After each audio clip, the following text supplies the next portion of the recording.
Welcome to the Real Estate Guys. I'm Robert Helms. Everyone's heard about the tremendous storms in Houston and throughout Florida and the Caribbean and all of the cleanup efforts going on. Today we'll talk about the real estate angle of that. Specifically, what is the role of the investor in bouncing back from disaster? Today on the Real Estate Guys radio program. If you love real estate and have always wanted to own your own business, listen up.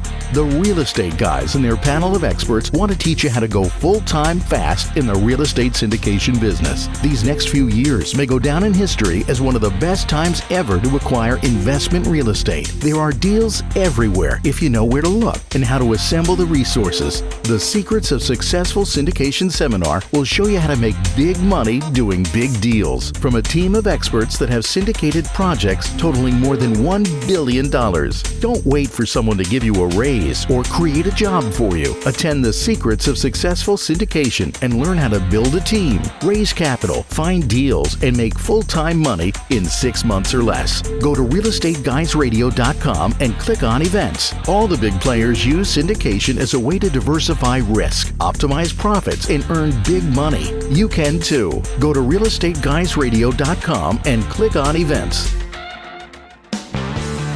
Welcome to the Real Estate Guys radio show. I'm your host, Robert Helms. With me, as usual, co-host financial strategist Russell Gray. Hey, Robert. It has been raining a ton. Yes, it has, and it's created a lot of issues for some people, and our sympathies go out to all of the families that have been affected, and kudos to all of the people, both at the civilian level and in the officials who've just rallied to take care of folks. I mean, it's really been, with everything going on in the country, with all the division and a lot of the rhetoric going on, just to see a community come together around a disaster, it's really inspiring. I mean, it's sad that it has to take something so tragic to get that to happen. But if there's silver lining in all of this, it's really great to see a community pull together. It's amazing to watch. I mean, it's one of those things where if you watch on TV, you get a very distorted view. I remember we were living in the Bay Area when the big earthquake happened, and if you watched the news outside of California, you assumed that the entire state was gone because all they ever showed was the bridges falling and all the desolation and all the stuff. And I got home that night and my TV had fallen down and my dishes were on the counter and a few broke. In other words, for most people, it's not terrible. And more than 40 lives lost, which is awful. I mean, just an awful way to die, a horrible thing to have happen.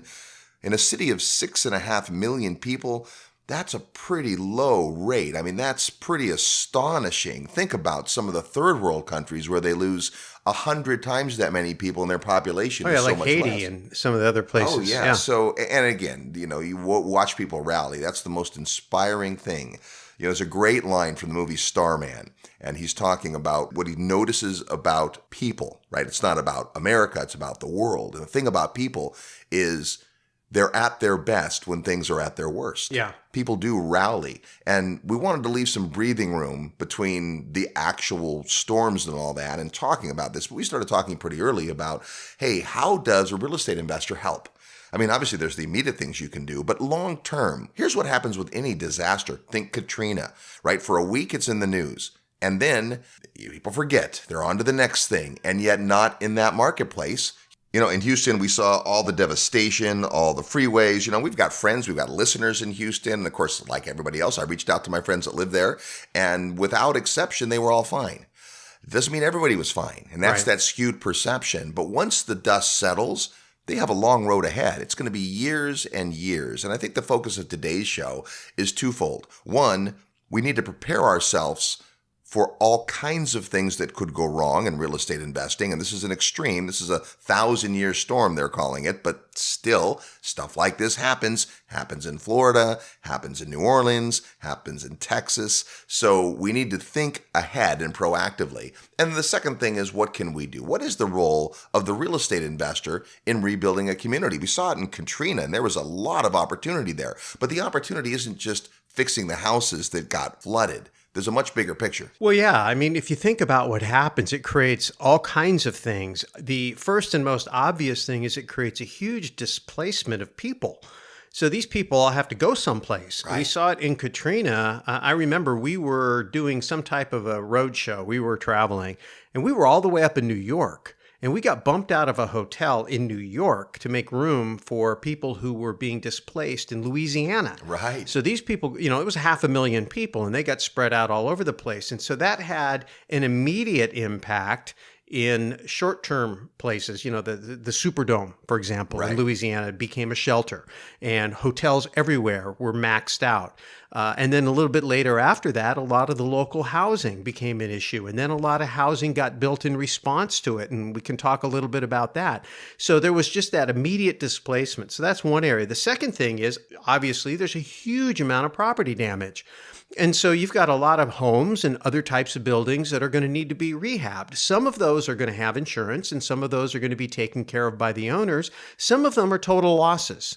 Some of them are going to sit because there isn't any money available until somebody who sees an opportunity steps in and begins to talk about how can we find a way to put some capital to work here. In our enlightened self-interest, we're going to make a profit, but how can we put some capital to work here and fix this property or fix this neighborhood or whatever the situation is? So those are kind of two of the most obvious things that happen. And then probably the third thing is it's just a huge disruption in commerce. So even though you might say, well, my property wasn't affected. Well, not directly, but maybe the company that your tenant works at is no longer producing. Right. Or maybe whatever happened locally in the economy is going to have a ripple effect throughout the economy, and that's going to affect your rents. It's going to affect your occupancy. There's going to be people who maybe leave and never come back.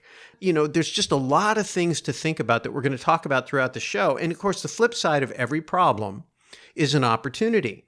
And one of the big mental hurdles you have to get over is just recognizing the goodness of making an investment into a disaster area for the gain. It's okay. You're going in to put your capital to work. And this is what I would consider the sunny side of capitalism. It's about solving problems, and you bring capital to work to solve a problem. You make a profit for doing so, not gouging. A fair profit for what you've done because you've added value. Well, if you solve the problem, you've added a lot of value. Exactly. And so a lot of, sometimes people feel like, well, that's profiteering. Again, you can look at it that way if you choose to, but if you don't do it, if you don't have a profit motive, think about how much money you invest versus how much money you donate. Think about that. Most people donate a little bit. Most people invest a lot. If you need a lot of capital to solve a problem, do you want to attract donations or investment? Investment is going to bring lots of money, and this is a problem that's going to take a lot of money to fix. Well, and sometimes it's just up to individual investors, right? We know people who went into Louisiana, rolled up their sleeves, and just bought properties, helped people out of bad situations, did a lot of the work, what we call healing America one house at a time. And that was certainly effective. It did the job. It's what Josh and Lisa Lanham would call social capitalism. They do it for a social reason, which is we want to fix the city that matters to us and help the people that are in our community. But there is a profit motive. It's okay to make a profit if you're doing the right thing for the right reason.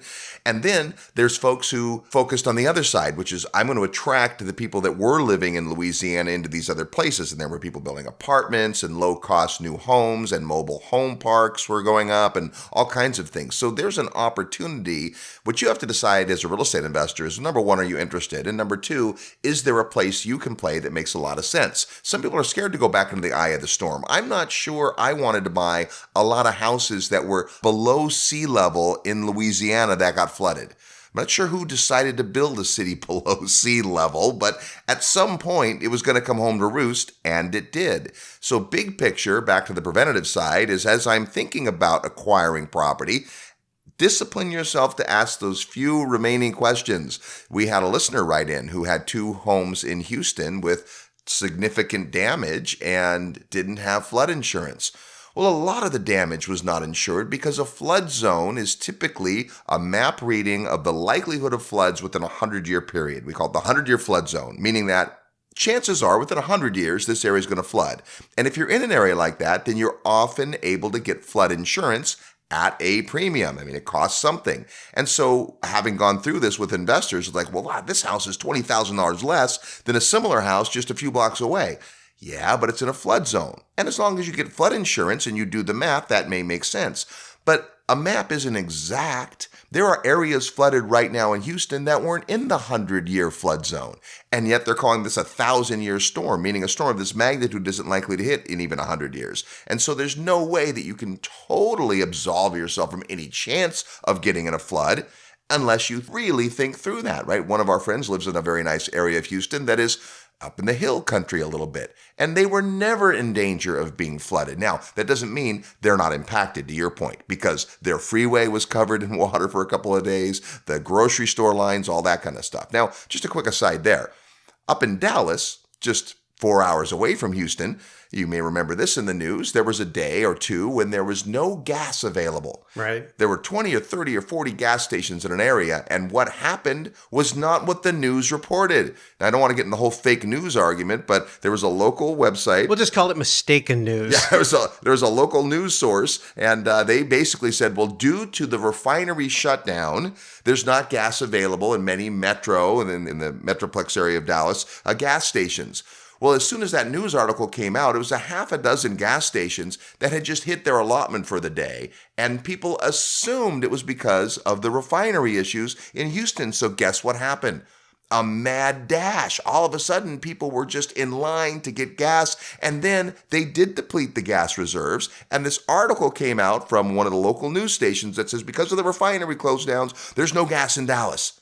That just wasn't true. They came back and corrected the article and said, well, as it turns out, more than 80% of the gasoline in this Metroplex area comes from Oklahoma, not from Houston. And the Texas Commissioner of Railroads came out and said, guys, there's plenty of gas. Here's how it works. Trucks come out every few days to a gas station, and it only holds enough gas. Their tanks only hold enough gas at these stations for their average consumption. When everybody runs to the gas station to fill up their car, they run out of their day's supply in a few hours. That's what happened. It was a run on the bank. It was a run on the gas stations. Sure, yeah. You and I were both petroleum transfer agents at one time in our career, and I remember when the delivery trucks would come, and they would come about every 2 or 3 days. Well, part of that was because the tanks could only hold so much. Part of that was because people want fresh gas. Nobody wants gas that's been sitting in the ground for 3 or 4 weeks. Well, not only that, our bosses, they have to buy that gas, usually on credit, but they don't want to buy more than they need for the next couple of days. Sure, it's just-in-time delivery. So when you get an unusual and unexpected spike in demand for whatever cause, whether it's justified or unjustified, you're going to have a disruption of the supply chain. I do think one thing that we also need to comment on, even though we're talking specifically about Houston and what's going on in Houston and flooding, which is a natural disaster. Right. If you think back to the foreclosure crisis, which wasn't a natural disaster, it was a financial disaster, but it was a disaster nonetheless, and it created a huge disruption in the real estate industry, and we had a lot of conversations back during that time about the role of the investor stepping in and buying these distressed properties that had fallen into disrepair, that were blights in the neighborhood. And these were houses that people had taken up occupancy. Maybe you'd consider them criminals or people that were less desirable in a neighborhood. Or just non-paying tenants. Or non-paying tenants. And get it, there was a lot of stuff going on right at that time. But the point is that investment money is the first money that began to move in. One of the big mistakes that the authorities made, in this case, the financial authorities, is they blamed the crisis erroneously on the mortgage community for making loans that they shouldn't have made, which, of course, I was in the mortgage business at the time, and all we were doing was making loans according to the guidelines we were provided by the actual lenders,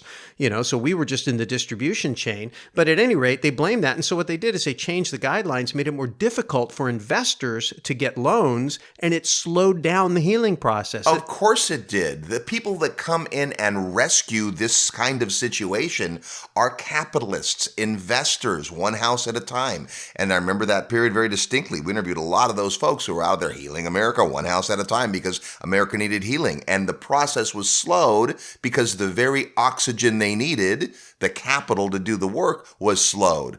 What brilliant person figured out that we ought to hinder the very people that can fix the problem? Well, to their credit, they did turn that around, and within at least a year or so, all of a sudden loans were being made more readily to investors when they recognized, hey, wait a minute, investors are the ones fixing this problem. Yeah, I think in this case, we're going to see the authorities recognizing the need for capital. It wouldn't surprise me to see a loosening of loan guidelines dedicated, maybe some tax breaks also, specifically to help heal this problem. So that'll be an interesting thing to watch unfold. We're talking about the role of investors in bouncing back after a disaster. What's gone on in Houston has hopefully woken us all up to be thinking about those things, and we've got lots more to talk about today on the Real Estate Guys radio program. Need help with your real estate investment portfolio? Check out the resources page at realestateguysradio.com. Hi, this is Patrick Donahoe, CEO of Paradigm Life. Wall Street and banks spend billions of dollars per year in advertising with the goal to convince you that they are the solution. But take a look around. None of their advice has worked. If you're listening to this, odds are pretty good that you're already a real estate investor, or at least becoming one. So why do you do it? Is it to hedge inflation, the tax benefits, or maybe it's to get your money away from Wall Street? It's because of these benefits and so many more that I created the Real Estate Investor's Guide to the Perpetual Wealth Strategy. When you combine successful real estate investing with the Perpetual Wealth Strategy, you have the recipe for what has helped the wealthy to establish their financial well-being for decades. You can download the Real Estate Investor's Guide to the Perpetual Wealth Strategy today by clicking the Resources tab on the Real Estate Guys Radio homepage. Don't wait, go download it now. Are you ready to profit in paradise? Hi, it's Robert Helms, and if you think real estate investing means tenants, toilets, and termites, think again. Located just a short plane ride from the U.S., a virtually untouched paradise awaits, the beautiful country of Belize. When you go to Belize with the Real Estate Guys, you'll spend 4 fabulous days discovering one of the most intriguing real estate markets I've ever seen. With its jungle rainforest, pristine beaches, and 81-degree turquoise water, Belize is one of the most beautiful places on earth. Plus, it's considered one of the top 7 tax havens in the world. Belize property is on the rise, and many experts think the best is yet to come. But don't just take my word for it. Come experience Belize firsthand at our upcoming investor field trip. When you join us, you'll discover the many reasons we love Belize, like tremendously undervalued beachfront land, super low taxes, ease of doing business, and so much more. Get the details at realestateguysradio.com. Just click on events. See paradise for yourself. Click events at realestateguysradio.com, and I'll see you in beautiful Belize. Hi, this is Bill Bonner. I'm author of Mormageddon, and I'm the publisher at Agora, where we publish more than 2.5 million readers around the world with the Real Estate Guys. Welcome back to the Real Estate Guys radio show. Thanks for tuning into the program today. We're talking about something a little different. We're talking about how does a real estate investor pitch in and help and profit when there's a challenge. And of course, with the terrible floodings in Houston and all the awful things that have happened there's work that needs to be done. And some of that work maybe is going to land on our shoulders. We were talking about, before the break, about tax incentives and those things. You'll probably remember the GO Zone in Louisiana, which was a tax incentive that you could take a higher depreciation, not more depreciation, but faster depreciation, if you bought certain properties in certain areas. And that was a way for the government to step in and give some incentive, right? You know, Robert Kiyosaki talks about the fact in Rich Dad's Guide to Investing that you can tell what a government wants to have done by the investing community if you read their tax code. And that's true in any country. And of course, we're heard in over 190 countries. So you look at what the tax code says, and it's going to give you an idea of the types of behaviors that the government wants to see. Well, this is an example of that. Now, we looked at that and thought, well, from a pure investment point of view, I'm not sure it makes a lot of sense. We talk about not letting the tax tail wag the investment dog. In that case, there were providers that popped up who were all about that tax situation and specifically went in about properties, and they weren't touting the properties, they weren't touting the market, they weren't touting the demographics, they weren't touting rent demand, they were touting the GO Zone tax depreciation. Well, the problem with accelerated depreciation is it always does come home to roost. If I take more depreciation this year, I have less depreciation in the future. And it still gets recaptured. And if you don't understand all that, well, don't worry about that. It's beyond the scope of today's show. Just listen to a tax show on it. But I think the point is you'll see these kinds of programs pop up. You have to decide, does that make sense to me? Well, the fundamentals of investing never change. And it's easy to get caught up in a temporary situation and make a long-term commitment. That's probably one of the big lessons in anything like this. When you have a big temporary disruption and then you make a long-term commitment based on a set of temporary circumstances, you have the possibility that those temporary circumstances are going to revert to the mean, if you will, and you're going to be in a situation that isn't as favorable. So there is a big difference between the markets of New Orleans and Houston. Yeah. In terms of their investment potential. Houston is, I would argue, a much more favorable investment market as a real estate investor. Well, one of the top 5 population centers in the United States and a ton of diverse industry. Yeah, landlord-friendly state, job creation state, huge metro, big distribution hub, lots of different types of industries, medical, oil, obviously, technology. So there's a lot of things that made Houston make sense before this happened. Most of those things haven't changed, although they've been disrupted. And so there's going to be a period of time where everybody is waiting to get the lay of the land. You know, the adage in investing is that you want to move in when there's blood in the streets. Right. And that's because when people are too timid to go in, if you know what you're doing, if you know what you're looking for, if you are being thoughtful and prudent about what you're doing, you have an opportunity to move in and be calm when everybody else is panicked.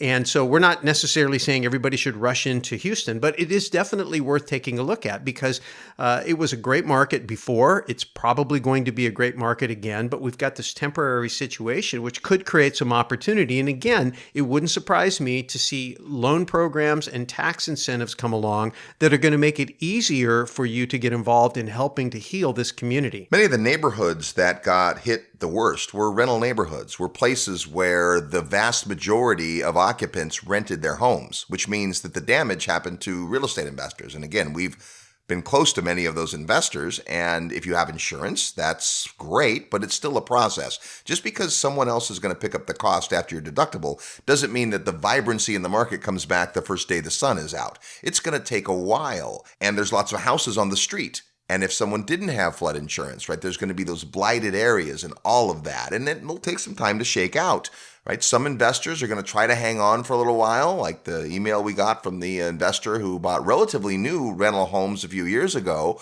but they're damaged and he didn't have flood insurance. So that's a challenge. You have to look at the numbers and say, does it make sense to rebuild that? There's going to be an opportunity because this is the other part of it is many of those neighborhoods were right at that, what we call functionally obsolete level. The houses were near the end of their age life, meaning a house is designed to last, say, 80 years. That's the number appraisers tend to use.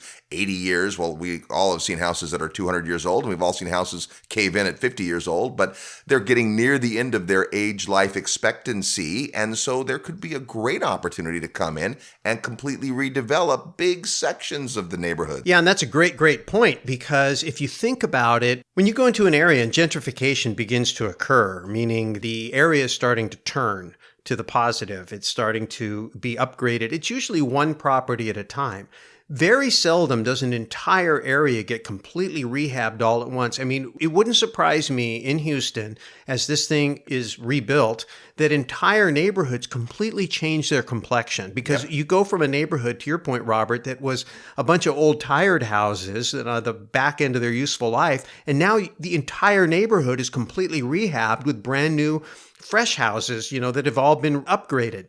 That could change the whole complexion of the demographic. It could take an area that maybe was less desirable, and all of a sudden it becomes very different in terms of who it attracts and the type of rents it commands. So, again, we're not saying that these things are going to happen. We're saying that they could happen. And if you are in the area or interested in the Houston market, these are the types of things you want to start to begin to look for, because if you can identify those trends early and get in early and be part of the process, you could actually stand to put yourself in a very good position. At the same time, you're part of the solution. Well, that really is the big picture, is when something happens, when disaster strikes, and to your point, whether it's a natural disaster or otherwise, this year's Summit at Sea, we had lots of our faculty very concerned about looming economic crisis and that there's something coming, and we kind of are careful about watching out for that stuff. In fact, now that we've seen that in crisis there can be opportunity, how do we predict? How do we set ourselves up? How do we prepare for what might be happening? It's learning to enjoy the rain while you're planning for the sun to shine. So there's both sides of it. But for folks today, it's really the lesson about where is their opportunity when there's difficulty. We'll talk more about that when we come back, and we'll play real estate trivia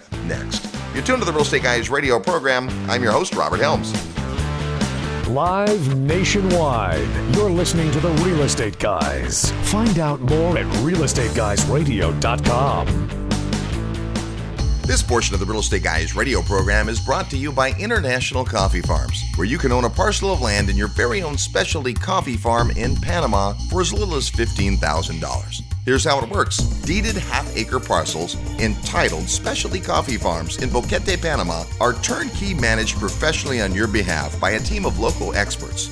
Sustainable average income is estimated at 12%, and cash flow can begin within 12 to 15 months from the date of your parcel ownership. International Coffee Farms' mission is to own and operate specialty coffee farms that are economically, environmentally, and socially sustainable. As part of this mission, 20% of the gross profits of each farm is committed to a socially sustainable fund to improve the lives of the Panamanian coffee farm workers and their families.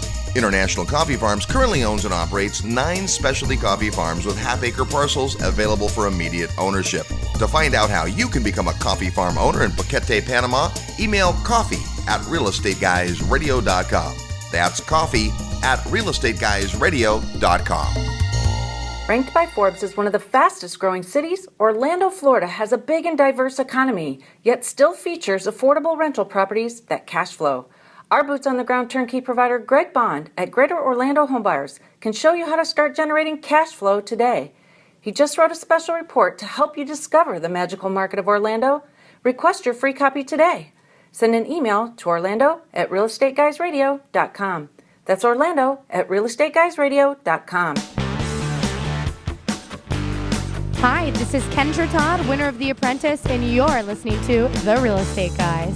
Welcome back to the Real Estate Guys radio program. Heard every weekend on this great radio station all the time at realestateguysradio.com. Yep, we're still a radio show, have been for 20 years, and one of the most downloaded podcasts on real estate investing. We're glad you're here today. We're talking about bouncing back from disaster when things go wrong. What's the role of the investor? Before we get back to that discussion, it's time to play Real Estate Trivia. That's your chance to win a prize by knowing today's real estate trivia question. When you hear the question and think you know the answer, all you need to do is send us an email to trivia@realestateguysradio.com. trivia@realestateguysradio.com. Include your name, your mailing address, and the answer to the question. Because if you're the winner, we're going to send you that book we were talking about. Josh and Lisa Lannon have a great book called The Social Capitalist, How You Can Do Well by Doing the Right Thing. You'll love the book. That can be yours if you know today's real estate trivia question. Last week on the Real Estate Guys, it was Ask the Guys, and our question was this: what's the name of the planet from the movie Avatar? After 20 years of real estate trivia questions, we finally had to go interplanetary, but the answer is Pandora. Pandora. Here's our real estate trivia question for this week.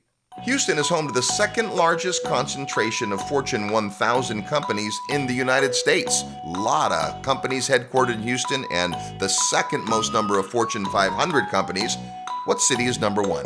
What city in America has the most concentration of Fortune 1000 companies? If you know or want to take a guess, quickly get us an email to trivia@realestateguysradio.com. Your name, the answer to that question, and the mailing address is what we need. And if you're the winner, that means you're the first with the right answer.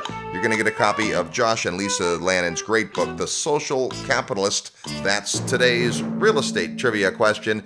You know, it is possible to help out, to lend a hand, and to make a profit. Right when a disaster happens, the first thing to do is roll up your sleeves and help. There's a lot of fund drives. There's a lot of folks who are going into the market to help when there's a disaster, and that is awesome, and we applaud that. And watching our military and our police and our fire, I mean, it's just amazing to watch, you know, all these stories of the rescues and the like. But once the dust settles and once you handle the immediate crisis, now what? Someone is left to pick up the pieces. What kind of opportunity is there for real estate investors? Yeah, well, I mean, the obvious is to just get in there and start acquiring these properties that are in need of rehab and getting them fixed up and put back into service. I think that's a pretty straightforward opportunity. There's going to be other opportunities with respect to creating new properties, new housing, because there's going to be certain things that just never get rebuilt. Right. And so there may be some development opportunities also.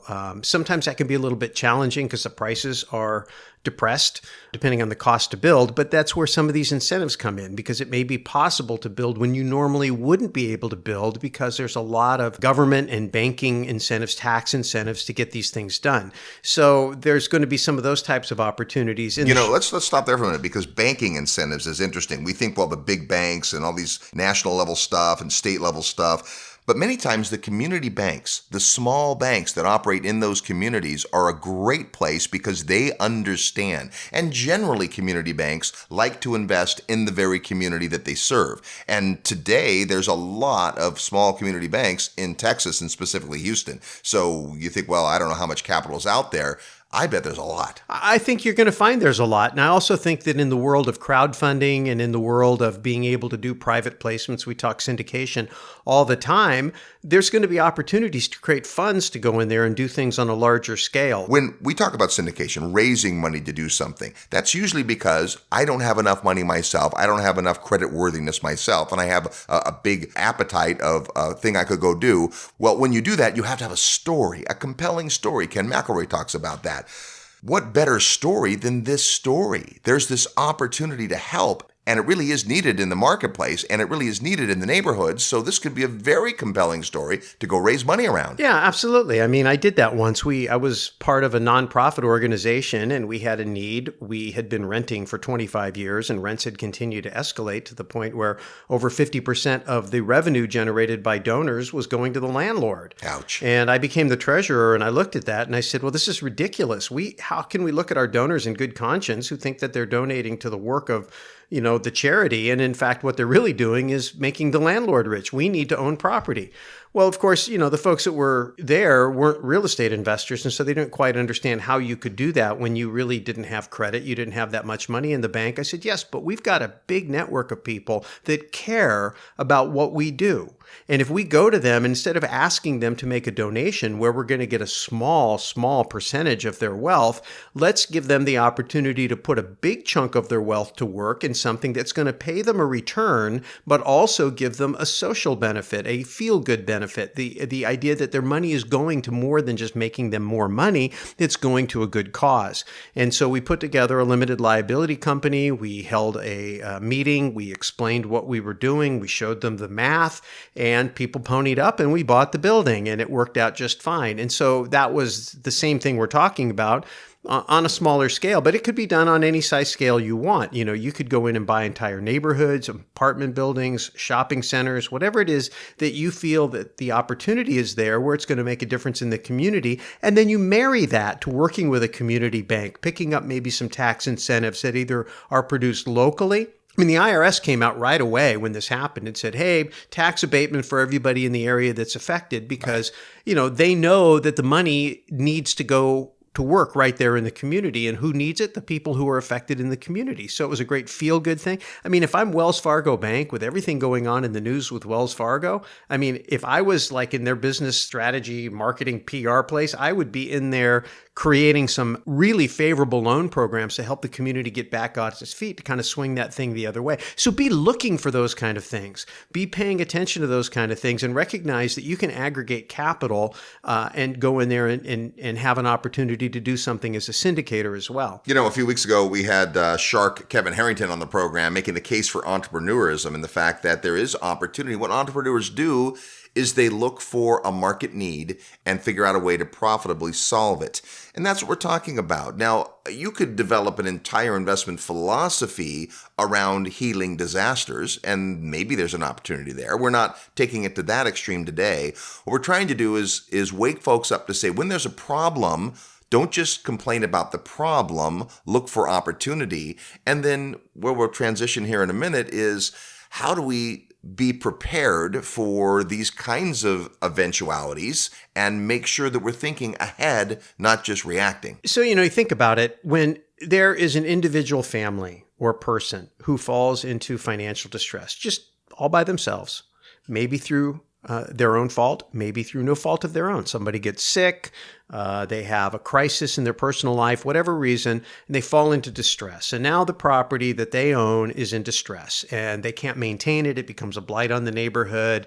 Eventually, they're going to lose whatever remaining equity they have to foreclosure. And you're able to step in a pre-foreclosure situation and save the loan, give the people some of their equity before they lose it all, move them out of the property so they have money to move into a rental or move on with their lives. And then you take over the property and you rehab the property, you put it back into service. That is on a micro scale dealing with a disaster. It's just a one person's disaster, but that's an investor going in, making a profit, healing a disaster. It's a single home disaster. This is obviously an entire mega city disaster, but the concept is exactly the same. And again, this is where when you have partners like banks and taxing authorities and community organizations and investors who come alongside you and you all work together, you as a real estate entrepreneur have an opportunity to put all those pieces together and do something on a grander scale if you choose. Or you can go in and just pick off properties one at a time, and that's fine too, however you want to play. The point of the show is that there is a opportunity, and you might even argue a bit of a responsibility maybe, for private capital to go to work and begin to put this community back together and play a role in the healing process. We're talking about the role the investor plays when something goes haywire and there creates opportunity. Is it for you? That's for you to decide more. When we come back, you're tuned to the Real Estate Guys radio program. I'm your host, Robert Helms. Real estate investment advice right in your mailbox. Sign up for the free Real Estate Guys newsletter at realestateguysradio.com. Forbes rated Memphis the best cash flow market in the nation. And our good friend Terry Kerr at Mid-South Home Buyers has been the premier turnkey rental property provider in Memphis for over 13 years. With an A+ rating from the Better Business Bureau, Terry has renovated over 750 houses. Real Estate Guys listeners have snapped up hundreds. Discover what these satisfied investors already know. Mid-South's properties are completely renovated with a 1-year warranty and a lifelong rental guarantee. They're affordable, well-managed, and easy to own. Perfect for beginning investors and veterans alike. Get in on the action. Contact Terry and his team via email at midsouth@realestateguysradio.com. Worldwide demand is making coconuts one of the highest yielding cash crops available today. Coca-Cola, Pepsi, and many high net worth individuals have invested billions of dollars into coconuts for strong growth and solid long-term income. Yields could be as high as 18% or more per year. Capital appreciation and exceptional income for up to 60 long years could be an absolutely brilliant investment to pass on to future generations. For more information, qualified accredited investors should email coconuts@realestateguysradio.com. Diversify wisely with direct ownership of fully managed coconuts on prime farmland close to the beautiful Costa Rican border. Email coconuts@realestateguysradio.com. This announcement does not constitute either an offer to sell securities or a solicitation of an offer to purchase. Offering made by prospectus only. For more information, email coconuts@realestateguysradio.com. Hi, I'm Mark Victor Hans. You're listening to The Real Estate Guys. If you want to expand your consciousness, expand your wealth, expand your future, and have more delight and excite in your future than in your past, keep listening to The Real Estate Guys. And welcome back to the Real Estate Guys radio program. We're here every week talking real estate. We appreciate you listening. Tell a friend about the Real Estate Guys radio show and come out and see us. We're doing lots of cool events. Some of them are our events and some are places we go. In fact, speaking of New Orleans, we're going out to New Orleans again for the annual New Orleans Investment Conference. It's the longest running investment conference in the United States. This is its 43rd year, so it's just a little younger than us. And that's going to be great. We're going to have a good time and come on out. You can get all the details on the website. Lots of great folks. In fact, in many ways, it is going to be a summit reunion. Yeah, it is. I mean, first of all, we're doing 3 presentations, so we're super excited about that. And we're going to be talking about real estate and the role of real estate and real asset investing portfolio. And this is not a real estate conference, so it's a lot of fun to be bringing the real estate message to this overall investment conference. But if you're curious about what's going on with Bitcoin, if you're wondering about gold, mining stocks, if you're interested in resource investing, there's a lot of coverage as that. We're going to be obviously talking about real estate and a lot of different aspects of real estate.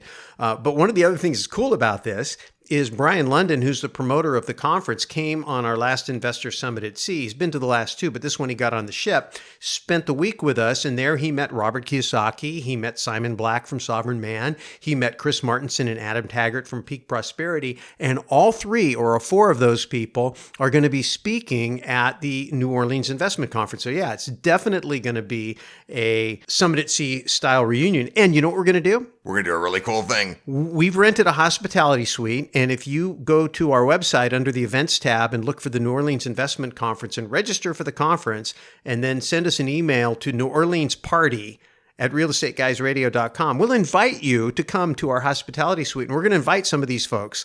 Now, we can't promise you they're going to show up, but most of the time when the real estate guys throw a party and we invite our friends, they show up. They usually show up, if yes. you want to have a chance to hang out with guys like Peter Schiff and Chris Martenson and Adam Taggart and Simon Black and Robert Kiyosaki. We're going to invite them. Can't promise you they're going to be there, but we're guessing at least one or two of them probably will at least drop in. Then go to the website at realestateguysradio.com, look under the events tab, click on the New Orleans Investment Conference, get your registration placed, and then send us an email to neworleansparty@realestateguysradio.com, and we will invite you to our party. Every year we go to New Orleans for this, and we still see the effects of Katrina. So that's the thing about some of these natural disasters, they linger on. What about the unnatural disasters like the housing crisis? Did that linger on at all? Oh my gosh, yes, and there was opportunity, but guess what? That opportunity only lasted a little while. When we were talking in 2007 and 8 and 9 about how to take advantage of what had happened, a lot of it was healing and licking your wounds, right? Because we had a lot of investors that lost equity and were in upside down properties and all that, us included. But if we could focus on the big picture, which is there are times in your life where it makes more sense to buy real estate than other times, this was one of those times, and folks that did extremely well. We had a lot of students gobbling up property in 09 and 10 and 11, and today, those folks are happy they did. Yeah, well, and that's part of it. And so it's a matter of being psychologically ready. It's a matter of when something happens, asking yourself right away, where's the pony in this pile of manure? Where's the opportunity? That's the other part of it. And the other thing is knowing that these things can happen at any time. And so because you know that they can happen at any time and they don't typically give you advance warning, you kind of always need to be prepared. You just never know. So obviously as an investor, part of that is just making sure you have the right insurances. You might say, hey, you know what? The amount of insurance and the odds of something happening, I don't think I want to insure against that risk. Right. That's okay. But if that's 100% of your net worth, that's probably not a risk you can afford to take. If I buy one house in a flood zone and I have 10 other houses that aren't, then my very risk profile of my portfolio is probably okay. And I might make the decision that, flood insurance is extremely expensive and I could handle the loss. I only put 20% down. But if your entire portfolio is in New Orleans or in Houston or in Florida, any place that's going to have natural disasters, hurricanes, floods, and stuff, then you probably want to be more prudent about it. Yeah, well, and that's the point. You have to look at your personal risk and ask yourself, am I taking an inordinate amount of risk? And so that's a personal situation, and you just have to decide. The other thing is recognizing that these types of opportunities and all kinds of opportunities can show up without any real warning. The key is to always be prepared. So, number one, always have a little dry powder. We talked to Donald Trump before he was President Trump, and we asked him, what did you learn in the down times? And he goes, it's always good to have some cash. Right. Because, when everything falls apart and there's bargains, it's no fun not to have purchasing power. And a lot of times that happens because credit markets seize up. And when that happens, at least in a financial situation, you can't borrow money. You have to have cash on hand. In this particular case, and one of the things that we're big advocates of is the old adage, your net worth is your net work. So we talk all the time about learning how to syndicate, building a network of investors who have money, who are looking for opportunities. And then that way, when something like this happens, you're not running around looking for people. You've already got people. You start banging the phones and say, hey guys, we've got an opportunity here because these properties just went on sale through this disaster. There's a big opportunity to do well by doing good. And I've got a plan, and here's my plan. And would you like to invest alongside me and we can share the profits? That's the essence of what a syndication is. And it starts with building your brand, your credibility with this group of people, and building your network, making sure you got a big network of people that have resources that are looking for the kind of deals that you think you can bring to them. It would be remiss if we didn't give a shout out to Chris Martenson and Adam Taggart and their great book, Prosper, which is not about this exactly, but it's about preparing for what might happen next. So put that on your reading list for sure. Go to recommended reading at our site, realestateguysradio.com. You can check out Prosper. But I think the other thing is to step back and just in our few remaining moments, talk about anticipation.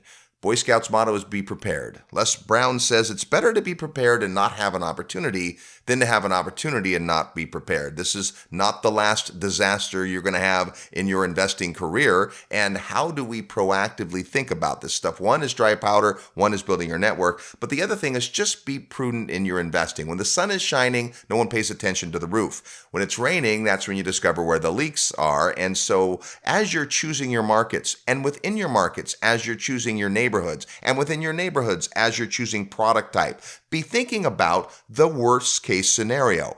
Think like a white corpuscle. Our blood has red corpuscles to nourish and white corpuscles to fight off disease. You have to think occasionally, right? We're pretty optimistic guys. I always go in looking for the upside, but I've disciplined myself to make sure I'm aware of all the possible downsides. Yeah, Sam Zell actually has a great quote in his book, Am I Being Too Subtle? And if you don't know Sam Zell is one of the wealthiest real estate investors on planet Earth. He's a pretty awesome real estate guy. And he started out syndicating as a college student, and he went on to build a multi-billion-dollar empire that he eventually sold to Blackstone. And so it's a great, great book. You'll really like it. But he says, I always go in, and he goes, the thing that amazes me is everybody always goes in looking for the upside. I go in looking for the downside. If I can understand and control risk, now I know I have a chance to make a profit. Warren Buffett, famous investor, says, rule number 1, don't lose money. Rule number 2, remember rule number 1. Right. And so it's important. Football, you defense wins championships. You can't lose the game if the other team doesn't score. So there's a lot to be said for being prudent. Now, you can scare yourself right out of not doing anything, and not doing anything is also bad. You lose by doing that. But I do think that there's an opportunity when these things happen to study them. So, we're brushing up. We're going back and revisiting the things we learned and observed, watching what came out of Katrina, because it was very similar. Not exactly the same, right, but similar. And we've touched on some of those things, like the go zone. That was something we never got into because we felt like the markets that were exploding due to the displacement of 500,000 people was a temporary phenomenon, and people were going in signing 30-year mortgages on properties that were in demand based on a temporary phenomenon. We applied that same lesson when we looked at the Bakken. We thought, everybody went into the Bakken based on a big demand for housing, a big supply and demand imbalance that favored demand. And we felt like that had the potential to be temporary for a couple of different reasons. One, at some point, development was going to catch up and you could potentially overcompensate and have too much supply. And the second thing, it was a one-trick pony. It was an oil and gas play. And if that industry, for whatever reason, had a downturn, there really wasn't anything else there. And sure enough, that's what happened. Well, let's talk about that just for a second, because what we did specifically is we talked to a couple of smart folks in the oil and gas industry who were working in the Bakken, people in our network, to your point, and said, hey, you know what? In fact, where we were is we were standing in Robert and Kim Kiyosaki's house for Robert's birthday party, and there was these guys there, and we said, hey, you guys are in the oil and gas business. Let's talk about the Bakken. I mean, is it as crazy as they're all saying? And they're like, oh my gosh, yes, it's so crazy, and people are sleeping on the streets and in trucks, and they're bringing buses.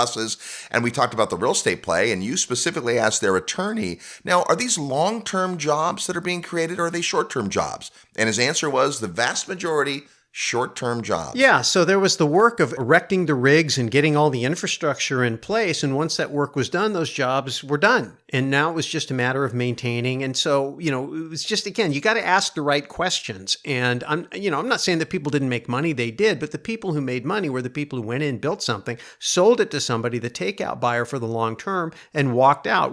Robert and I weren't interested in making that play because we felt like we were going to be selling somebody something we wouldn't buy ourselves. Right. And we just would never do that. So that's part of your personal investment philosophy. And again, that wasn't a crisis situation, at least not the way we would think of a crisis situation. It was a crisis for the people who were sleeping in 20-degree weather in the back of their pickup truck, but it wasn't something, they were there by choice. The people who got flooded out in Houston or in New Orleans, they were there. I suppose you could say they were there by choice, but they really didn't recognize the potential of, this type of flood. And this is why you study these situations. So the point is, you look at these types of situations and you ask yourself, knowing what I know now from that, what lessons can I apply to the current situation?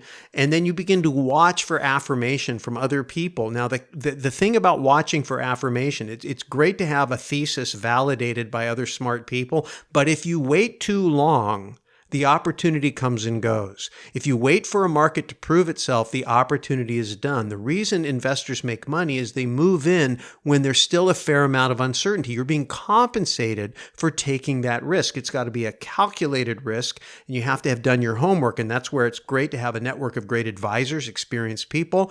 It's great to really think things through. It's great to get lessons from history. And then as soon as you see it, you move in. Just don't bet the farm.